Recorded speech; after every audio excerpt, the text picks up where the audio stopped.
Chapter 15. Marianne would have thought herself very inexcusable had she been able to sleep at all the first night after parting from Willoughby. She would have been ashamed to look her family in the face the next morning, had she not risen from her bed in more need of repose than when she lay down in it.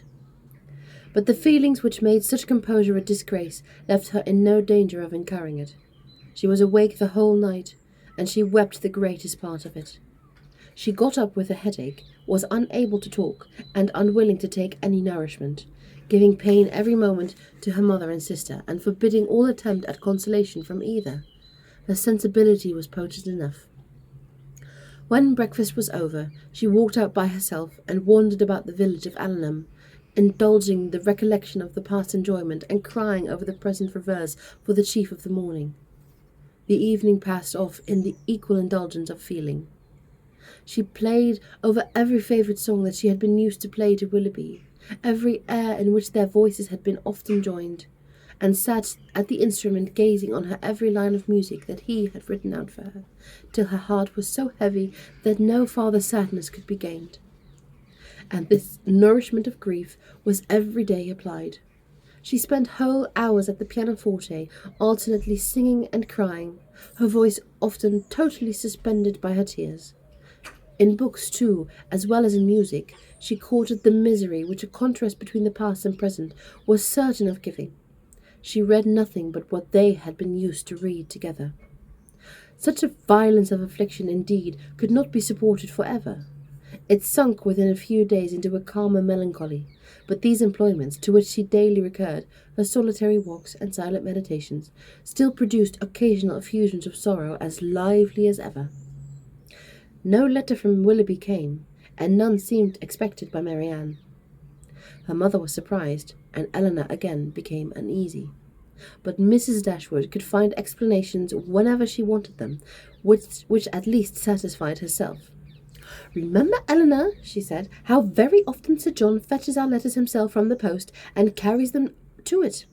We have already agreed that secrecy may be necessary, and we must acknowledge that it could not be maintained if their correspondence was to pass through Sir John's hand." Eleanor could not deny the truth of this, and she tried to find it in a motive sufficient for their silence. But there was one method so direct, so simple, and in her opinion so eligible of knowing the real state of the affair, and of instantly removing all misery, that she should not help suggesting it to mother. "Why do you not ask Marianne at once," she said, "whether she is or not engaged to Willoughby? From you, her mother, and so kind, so indulgent a mother, the question could not give offence. It would be the natural result of your affection for her. She used to be all unreserve, and to you more especially." "I would not ask such a question for the world. Supposing it possible that they are not, what distress not such an inquiry could inflict? At any rate, it would be most ungenerous. I should never deserve her confidence again, after forcing it from her in a confession of what is meant at present to be unknowledgeable to anyone. I know Marianne's heart. I know that she dearly loves me, and I shall not be the last whom the affair is made known, when circumstances make it relevant or eligible. I would not attempt to force her confidence of anyone, of a child much less, because sense of duty would prevent a denial which her wishes might direct." Eleanor thought this generosity overstrained, considering her sister's youth, and urged the matter farther, but in vain. Common sense, common care, common prudence were all sunk in Mrs. Dashwood's romantic delicacy. It was several days before Willoughby's name was mentioned before Marianne by any of her family. Sir John and Mrs. Jennings, indeed, were not so nice. Their witticisms added pain to many a painful hour. But one evening Mrs. Dashwood, accidentally taking up a volume of Shakespeare, exclaimed, "We have never finished Hamlet, Marianne. Our dear Willoughby went away before we could get through it. We will put it by that when he comes again, but it may be months, perhaps, before that happens." "Months!" cried Marianne, with strong surprise. "No, nor many weeks." Mrs. Dashwood was sorry for what she had said, but it gave Eleanor pleasure, as it produced a reply from Marianne so expressive of confidence in Willoughby and knowledge of his intentions. One morning, about a week after his leaving the country, Marianne was prevailed to join her sisters in their usual walk instead of wandering away by herself. Hitherto she had carefully avoided every companion in her rambles. If her sisters intended to walk to the downs, she directly stole away to the lanes. If they talked of the valley, she was as speedy in climbing up the hills, and could never be found when the others set off. But at length she was secured by the exertions of Eleanor, who greatly disapproved such continual seclusion. They walked along the road, through the valley, and chiefly in silence, for Marianne's mind could not be controlled. And Eleanor, satisfied with gaining one point, would then not attempt more. Beyond the entrance of the valley, where the country, though still rich, was less wild and more open, a long stretch of the road, which they had travelled on their first coming to Barton, lay before them, and on reaching that point they stopped to look around them, and examine a prospect which formed in the distance of their view from the cottage, with a spot they had never happened to reach in any of their walks before. Amongst the objects in the scene, they soon discovered an animated one. It was a man on horseback, riding towards them. In a few minutes they could distinguish him to be a gentleman, and in a few moments afterwards Marianne rapidly exclaimed, "It is he! Indeed it is! I know it is!" and was hastening to meet him, when Eleanor cried out, "Indeed, Marianne, I think you are mistaken. It is not Willoughby. The person is not tall enough for him, and he has not his air." He has!" cried Marianne. "I am sure he has. His air, his coat, his horse. I knew soon he would come." She walked eagerly on as she spoke, and Eleanor, to screen Marianne from particularity, as she felt almost certain of its not being Willoughby, quickened her pace, and kept up with her. They were soon within 30 yards of the gentleman. Marianne looked again. Her heart sunk with her, and abruptly turning around, she was hurrying back, when, as the voices of both her sisters were raised to detain her, a third, almost as well known as Willoughby's, joined them in begging her to stop, and she turned around with a surprise to see and welcome Edward Ferrars.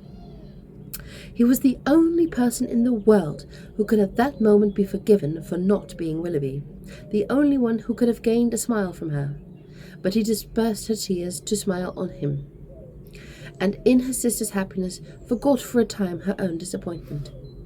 He dismounted, and giving his horse to his servant, walked back to them with Barton, whither he was purposely coming to visit them. He was welcomed by them with great cordiality, but especially by Marianne, who showed more warmth of regard in her reception of him than even Eleanor himself. To Marianne, indeed, the meeting between Edward and his sister was but a continuation of that unaccountable coldness which she had often observed at Norland in their mutual behaviour. On Edward's side, more particularly, there was a deficiency of all that a lover ought to look and say on such occasion. He was confused, seemed scarcely sensible of pleasure in seeing them, looked neither rapturous nor gay, said but little what was forced from him by questions, and distinguished Eleanor by no mark of affection. Marianne saw and listened with increasing surprise. She began almost to feel a dislike of Edward, and it ended, as a very feeling must end with her, by carrying back her thoughts to Willoughby, whose manners formed a contrast sufficiently striking to those of his brother's elect. After a short silence, which succeeded the first surprise and inquiries of meeting, Marianne asked Edward if he came directly from London. No, he had been in Devonshire a fortnight. "A fortnight?" she repeated, surprised at his being so long in the very same county with Eleanor without seeing her before. He looked rather distressed as he added that he had been staying with some friends near Plymouth. "Have you been lately in Sussex?" said Eleanor. "I was at Norland about a month ago." "And how does dear Norland look?" cried Marianne. "Dear, dear Norland," said Eleanor, "probably looks much as it always does this time of year. The wooden walks thickly covered with dead leaves." "Oh," cried Marianne, "with what transporting sensations I have formerly seen them fall!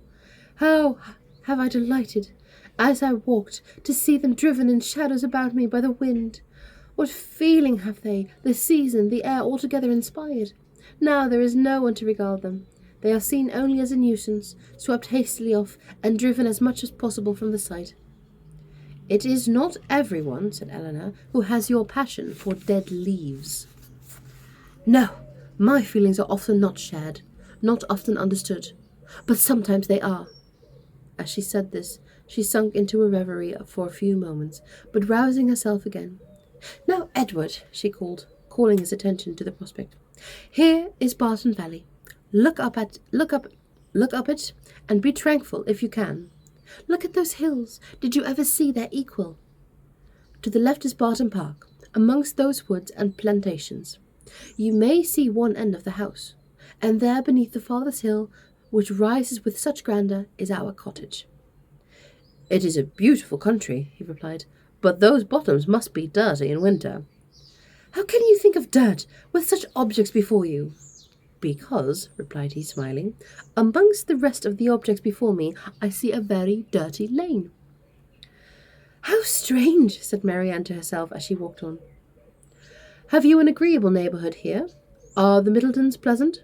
No, not at all, answered Marianne. We could not be more unfortunately situated. Marianne, cried her sister, how can you say so? How can you be so unjust? They are a very respectable family, Mr. Ferris, and towards us they behave in the friendliest manner. Have you forgot, Marianne, how pleasant days we owe to them? No, said Marianne in a low voice, nor how many painful moments. Eleanor took no notice of this, and directing her attention to their visitor, endeavoured to support something like discourse with him by talking of their present residence, its conveniences, etc., extorting from him occasional questions and remarks. His coldness and reserve mortified her severely.